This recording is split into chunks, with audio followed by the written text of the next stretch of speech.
The biggest airspace closure in modern history didn't happen during a war, it happened because of one. In 3 weeks, Russia's aviation industry lost 30 years of progress. And one moment its jets spanned the globe, then the sky slammed shut. Behind that illusion is a story few people have seen: how Russia keeps its planes in the air. Within 48 hours, 2,137 international flights vanished from booking systems. It felt like the early days of the pandemic, except now whole continents vanished from the map all at once. Rerouting around Russia now burns an extra billion kilos of jet fuel every year, enough energy to power 100,000 homes. Journeys lengthened, fares rose, supply chains redrew overnight. But the real collapse was only just the beginning. Yet inside Russia, everything still looked normal. Airports buzzed, jets lifted off, and the world cut off its wings.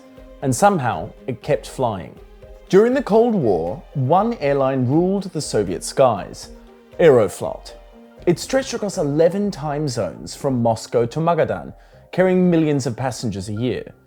By the mid-1980s, it operated more than 5,000 aircraft, yet fewer than one flight in 20 ever left Soviet territory. It was the largest airline on Earth, but almost none of its planes crossed the Iron Curtain. In 1983, Soviet fighters shot down a stray Korean F-747, a reminder of how fiercely the USSR guarded its airspace and why Western carriers detoured thousands of kilometers south for decades. The Soviet system was vast, yet sealed from the world, a sky-bound empire flying within its own walls. And in a country that takes a week to cross by train, flying is the only shortcut that matters. But its size had become a weakness. Then, 1991 changed everything. Like the country it served, Aeroflot had grown too vast to hold together. The Soviet Union fell, and with it, Aeroflot's monopoly. Overnight, the giant airline shattered into hundreds of smaller ones. Between 1992 and 1998, more than 400 new Russian carriers registered with the Aviation Authority. By 2000, barely 100 survived. Fleets were split, hangars raided, and new logos painted on aging Tupolevs and Ilyushins. The skies turned into a free-for-all. No one kept count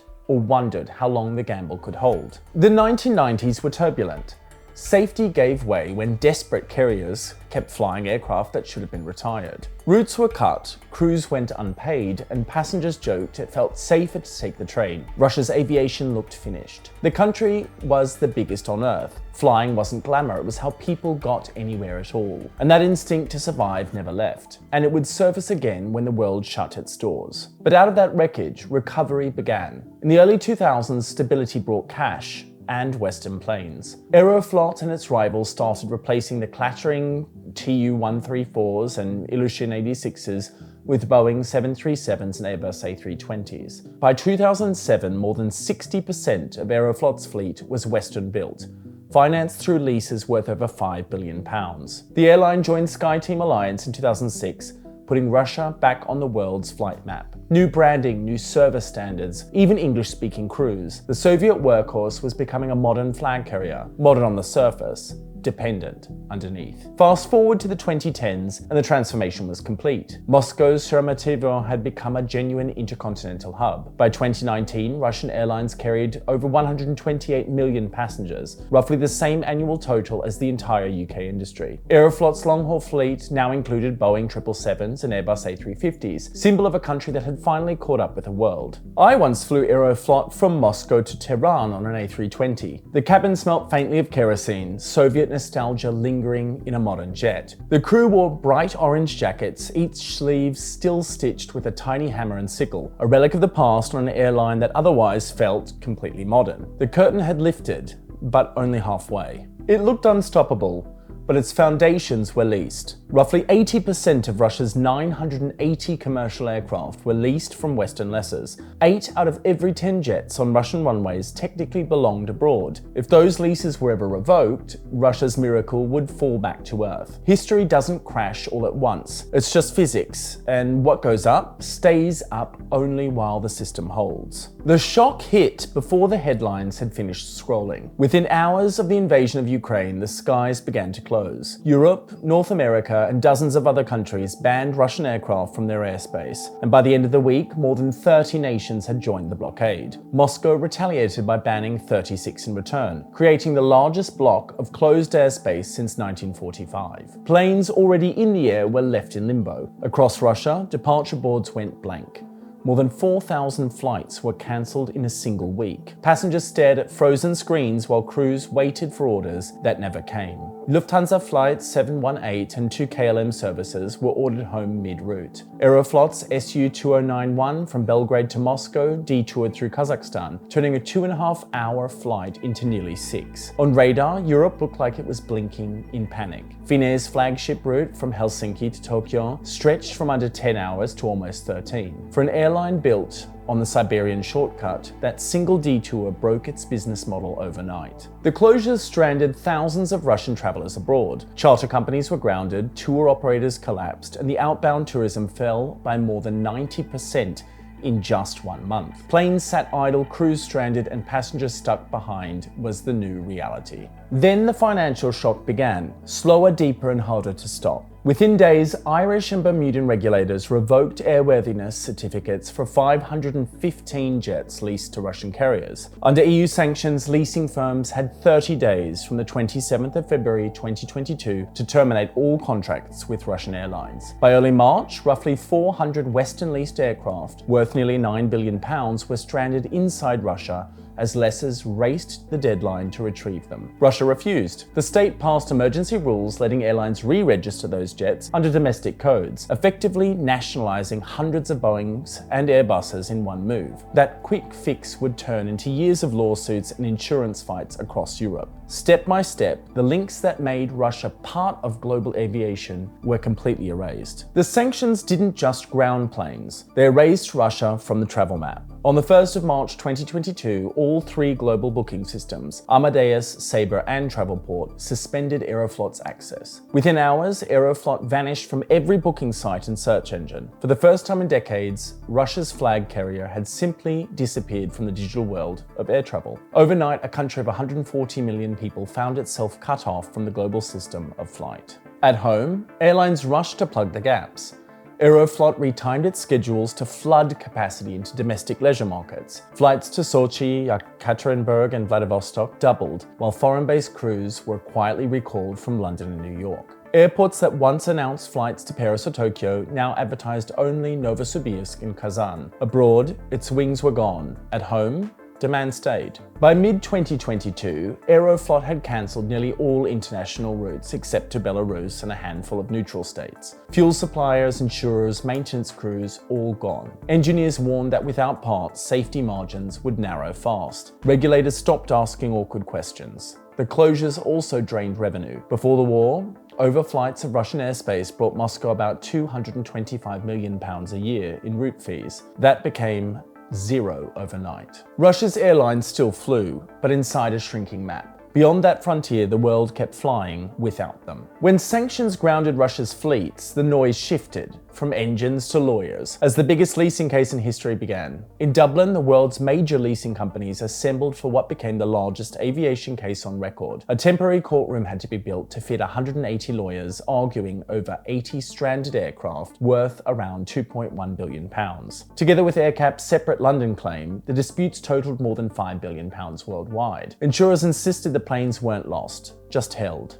Lessors called it theft, sanctioned by the state. The question was blunt.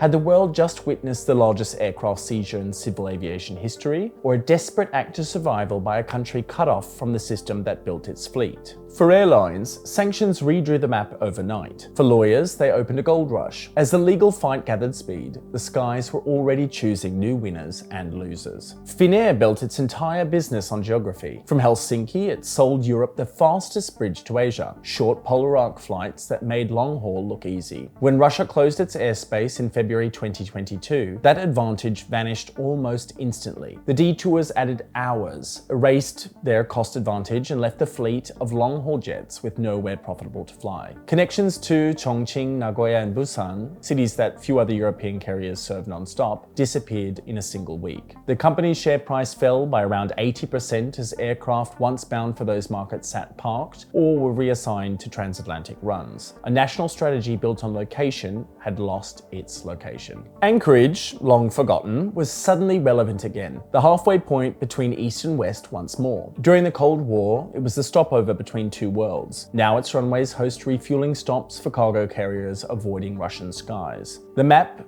slipped back to Cold War routes their parents once took, and it was a quiet reminder that in aviation, geography never forgives politics. For Europe's airlines, every new route around Russia meant higher fuel burn and higher fares. A flight from London to Seoul now spends up to 25% longer in the air, an extra 3 hours that costs millions each week in fuel and crew time. The extra carbon output alone erased years of environmental gains. Geography turned into politics and politics into profit, just not for Europe. Turkish Airlines, Emirates, and Qatar Airways stepped into the vacuum, capturing passengers who once connected through Frankfurt, Amsterdam, or Moscow. They filled the routes Europe abandoned. By 2023, Turkish Airlines served more international destinations than any carrier on Earth. To travelers from Russia or Asia, Istanbul and Dubai became the new layovers linking the halves of a divided world. The Gulf carriers thrived, and China and India, sitting out Western sanctions, quietly did the same. Back in Russia, official figures still showed growth, even as the planes wore out. The overflight fees that once brought Moscow about £225 million a year disappeared within days. Aeroflot's London listing was suspended, its market value halved, and foreign investors simply walked away. 2 decades of integration were coming apart in months. In court, the arguments dragged on and multiplied. Western insurers faced tens of billions in potential claims, arguing over whether the losses were war risk or all risk. Some leasing firms quietly accepted settlements brokered through Russian insurers, trading cash for ownership transfers to limit exposure. It was a messy compromise that satisfied no one, but kept the system from breaking. The world that once leased Russia its wings now argues over who owns them. For Europe, the economic wounds spread beyond balance sheets. Airlines once optimized for Siberian shortcuts can't simply draw them back. Routes designed around a block continent have hardened into new habits. The Gulf and Turkish hubs prosper, Northern European carriers are shrinking, and a subtle new hierarchy forms between sanctioned and unsanctioned skies. A decade ago, the world's air routes were arteries linking continents. Now they're 2 disconnected networks, one under Western oversight and the other flying under whatever rules it can afford. A legal curtain now hangs where the old one once fell, dividing not just airspace, but the very definition of safe flight. Courts can argue ownership all they like. They can't build spare parts or stop a fleet aging by the day. And behind those verdicts, the planes kept flying. 2 years after the invasion, Russian aviation still looks busy from a distance. Aeroflot jets line the gates and airports hum with routine, and the state insists that everything is normal. But look closer and the shine fades fast. Everyone still turns up for work, keeping the lights on and the planes moving. But can you feel the strain in every flight? How long can that hold? Before the war, Aeroflot was flying brand new A350s to New York and Tokyo. Now its fleet has slipped back to fewer than 180 active aircraft. Roughly 1/5 of its jets are parked or being stripped for spares. The airline that once symbolized Russia's return to global prestige is leaning again on domestic types like the Tupolev 214, Antonov turboprops, or the Ilyushin 96. The 96, abandoned elsewhere for burning 40% more fuel than modern twins, is back in service, erasing a decade of progress. It is a visible rewind from futuristic cabins to museum pieces. For every jet that takes off, another is torn apart to make it possible. Inside hangars on the edge of Moscow, mechanics do everything that they can. They call it organ donation. Newer jets are gutted so that older ones can fly. In one bay, an A350's panels hang open like ribs, cables tagged for salvage. Every usable component finds a new home somewhere. It has become standard practice in Russian maintenance hangars. And the official plan is to replace these Western types with Russian-built aircraft, 63 of them, according to a state deal. 18 MC-21s, 34 Superjets, and 11 Tu-214s to arrive by 2026. On paper, the numbers add up. In practice, production lines remain choked by the same sanctions that grounded the Boeings that they were meant to replace. Officials promise new planes, but without engines, what exactly do they expect to fly? So the workarounds continue. In April 2023, Aeroflot sent an A330 to Tehran for maintenance, a trial run with Iran's Mahan Air. The results were disappointing. Parts fitted badly, paperwork incomplete. Soon the airline was sourcing components through other channels. 11 critical avionics units were packed as personal luggage through Vnukovo Airport, all weighing about 11 kilos. The trail led to a Dubai company called Turboshaft FZE, one of several middlemen now feeding on Russia's shadow supply chain through Turkey, the UAE, the Maldives, and China. Prices tell the story. Avionics that once cost about £50,000 now fetch nearly £100,000, roughly the price of a new sports car. The government quietly set aside roughly £2 billion to cover sanction-related additional expenses. Much of it keeps these backdoor purchases flowing, yet the pipeline is a trickle. S7 Airlines used to import about £80 million worth of components each month. Now it manages less than 16 million. Engineers joke darkly that it felt like running a hospital on a fifth of its medicine. Smaller regional carriers, cut off from any supply, have parked entire fleets in Siberia and the Far East. Russia's domestic network has shrunk by nearly 40 routes since 2022. Each season, another city drops off the board. So how long before there's nowhere left to fly? Scarcity breeds risk. Filters for Sukhoi Superjet engines designed for single use are being cleaned and reused. Rosaviatsia, Russia's aviation authority, has authorized domestic companies to manufacture uncertified copies of Western components, legal only in Russia.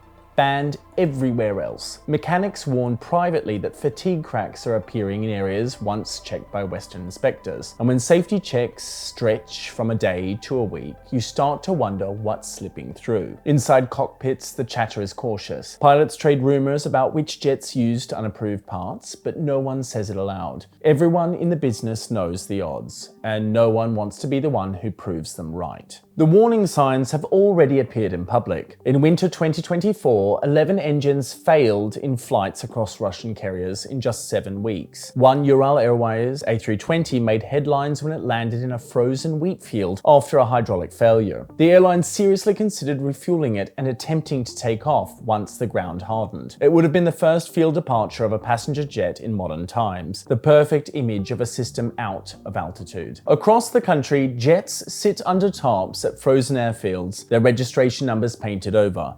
Meanwhile, Rosaviatsia has stopped publishing detailed operational data. With no international inspectors allowed in, safety oversight now exists largely on paper. The canary in the coal mine is silent, so if inspections take a week instead of a day, what's slipping through in the meantime? On paper, the fleet looks healthy. In reality, it runs on scavenged spares and faith. Ticket prices have soared, padded by state subsidies to hide the real cost of keeping aircraft airborne. Officials call this resilience. State television shows full flights and new routes. Domestic passenger numbers are indeed up, roughly 25% higher year on year, while international traffic remains 80% down. The message is rehearsed. Russia no longer needs the West. Everyone else recognizes it for what it is, an exodus through a side door. From abroad, it looks less like recovery and more like a country pretending not to fall. But inside the industry, optimism sounds forced. Engineers sign maintenance logs that they know are fiction. Everyone hopes that the next flight is not the one that proves that the maths are wrong. By spring 2025, Russia's airlines reported at least 20% more mechanical incidents. The routine endures. Aircraft taxi, passengers file in, and the system keeps pretending that it can fly. What once looked like a discipline now feels like habit, and habit is all that is left. The Iron Curtain has returned. Only this time, it hangs above the runways. For now, the planes keep taking off, but each flight is a test of physics and patience, not policy. A nation that once measured its progress in air miles is now spending them to stand still. You can fake paperwork, but you cannot fake gravity. Russia's skies tell the story of a nation suspended between worlds, flying, but certainly not moving forward. The jets still rise on schedule, yet each climb feels like the denial of gravity and of history. In the space of 2 years, an industry that once symbolized modernity has become a museum of motion, kept alive by subsidies, secrecy, and habit. The Iron Curtain never fell. it simply changed altitude. Today it drifts above the runways, dividing a country that insists it can fly alone from a world that has already left it behind. The facade holds for now, but one question remains. How long can this charade defy gravity before reality calls its bluff? For the Sky Digest, I'm Jan. With your Aeroflot flight to New York cancelled, I've heard Siberia's still lovely this time of year. Nostrovia.